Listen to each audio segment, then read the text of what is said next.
ശബരിമലയിൽ പുതിയ വഴിത്തിരിവ്. ഭക്തരുടെ വികാരം വ്രണപ്പെടുത്തിയ സ്വർണ്ണക്കൊള്ള കേസിൽ തന്ത്രി കണ്ഠര രാജീവർ അറസ്റ്റിൽ.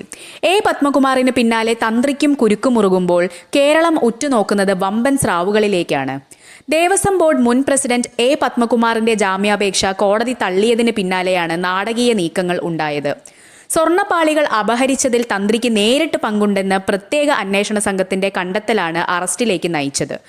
തന്ത്രിയുടെ അഭിപ്രായം തേടാതെയാണ് സ്വർണം കടത്തിയെന്ന വാദം അന്വേഷണ സംഘം പാടെ തള്ളി. കള്ളപ്പണം വെളുപ്പിക്കൽ നിരോധന നിയമപ്രകാരം ഇഡി കേസെടുത്തതോടെ തന്ത്രിയും മുൻ പ്രസിഡന്റും കേന്ദ്ര ഏജൻസിയുടെ കൂടി നിരീക്ഷണത്തിലായി. ഇഡി എത്തുമ്പോൾ കേസ് അട്ടിമറിക്കാതിരിക്കാൻ പോലീസ് പിടിമുറുക്കുന്നു എന്നാണ് സൂചന.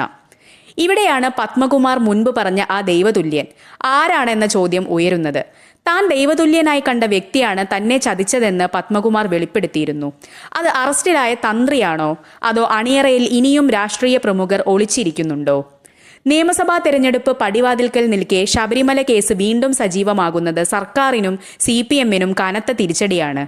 അഴിമതിക്കാർ ആരായാലും അറസ്റ്റ് ചെയ്യാൻ മുഖ്യമന്ത്രി പച്ചക്കൊടി കാട്ടിയതോടെ കടകംപള്ളി സുരേന്ദ്രൻ ഉൾപ്പെടെയുള്ളവരിലേക്ക് അന്വേഷണം നീളുമോ എന്നാണ് ഇനി അറിയേണ്ടത്.